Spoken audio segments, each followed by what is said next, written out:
Welcome to Final Whistle Football News, the home of daily football and transfer updates. Subscribe now and join the community of true football lovers.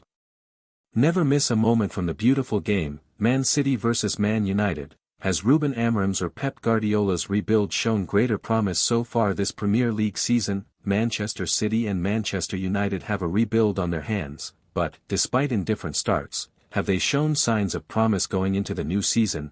The Manchester Derby takes place at the Etihad, live on Sky this Sunday. With kick-off at 4:30 p.m., the winds of change are sweeping through Manchester City and Manchester United meet at the Etihad on Sunday as the validity of their respective rebuilds continues to be scrutinized. For the first time in 4 seasons, the Premier League trophy is in a different home. Tasked with bringing back what has been City's on 6 of the last 8 occasions is Pep Guardiola, but he is in uncomfortable territory. United are all too familiar with the promise of a rebuild.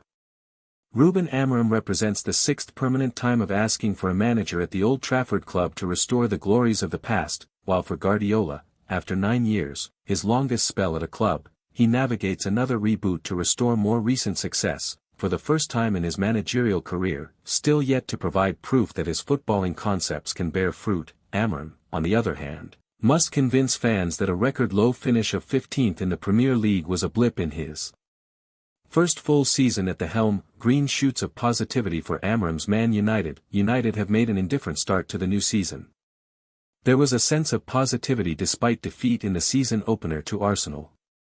Old habits crept in as United gave away a lead at Fulham, and Carabao Cup embarrassment at League Two Grimsby wearied both fans and Amorim himself of whether he could continue as the boss.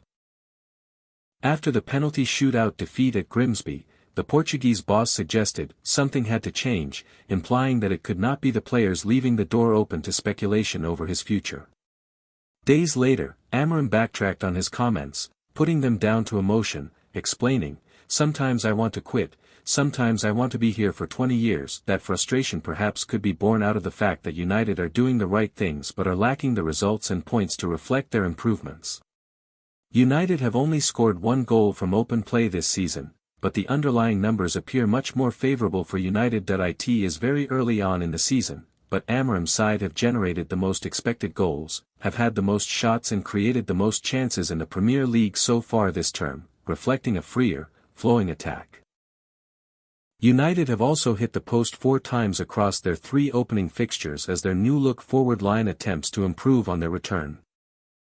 Incomings in the form of Matheus Cunha and Bryan Mbeumo have made for a more expressive United in forward areas, but there has also been a greater emphasis on a more direct style, with United also leading the Premier League in long passes completed. Signs of improvement extend to United's newly found willingness to battle, a side of their game that has often been criticized.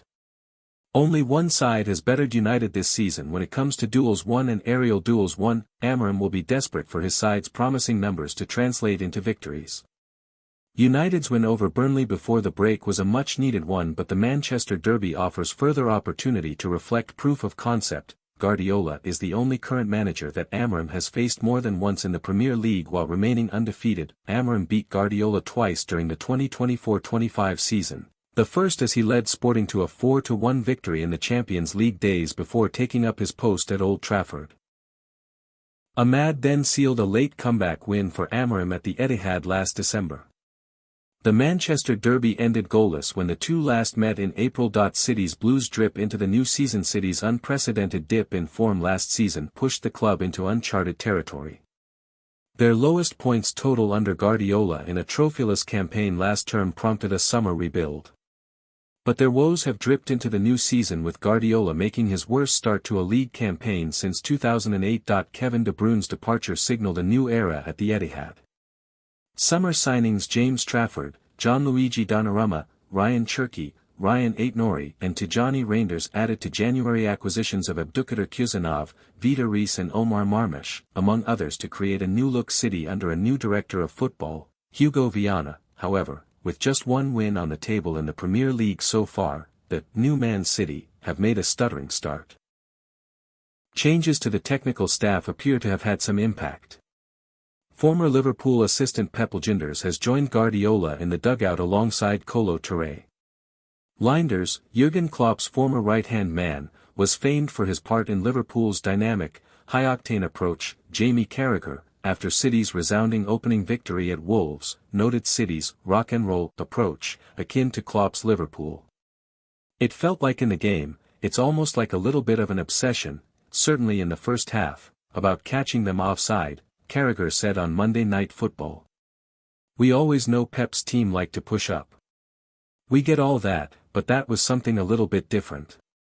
It just makes me think of the influence of Pep Linders in terms of the offside. When you think of Liverpool as well, keeping back to Pep Linders, the amount of counter-attacking goals that Liverpool team would score with Sadio, Mane and Mohamed Salah breaking forward. When I looked at the goal from Reinders in the game, it was fantastic. But one of the goals was what you'd think of as a counter-attack, not maybe a Pep Guardiola goal. They win it, and then they're off. A change in approach has been evident. With Turkey now involved in the reintroduction of Oscar Bob, there has been a slightly greater emphasis on individual flair, with City having completed the most take-ons of any side in the Premier League. Despite Rodri returning to fitness, City appear to have struggled to control games, giving up their lead over Brighton and being blown away by Thomas Frank's rampant Tottenham. It is that perceived lack of control that will be bothering Guardiola the most ahead of the derby. What could the result tell us? United head into the derby above City for the first time in 5 years, but that does not remove the feeling of trepidation that surrounds Old Trafford at the moment. The added context of key City absentees in the form of Marmoush and Cherki will offer confidence. As will Amorim's record against Guardiola and City's only win in their last 4 meetings, being the Community Shield shootout victory last season. Derby games are the proverbial great leveler, but when both sides have been equally uninspiring in terms of results, it becomes a must-win for both managers that could be indicative of the validity of their rebuilds. Thanks for watching. If you enjoyed the video, make sure to hit that like button, subscribe to Final Whistle Football News, and turn on notifications so you're always in the loop with the latest transfer news and rumors. One more thing, what are your thoughts on these updates? Comment below.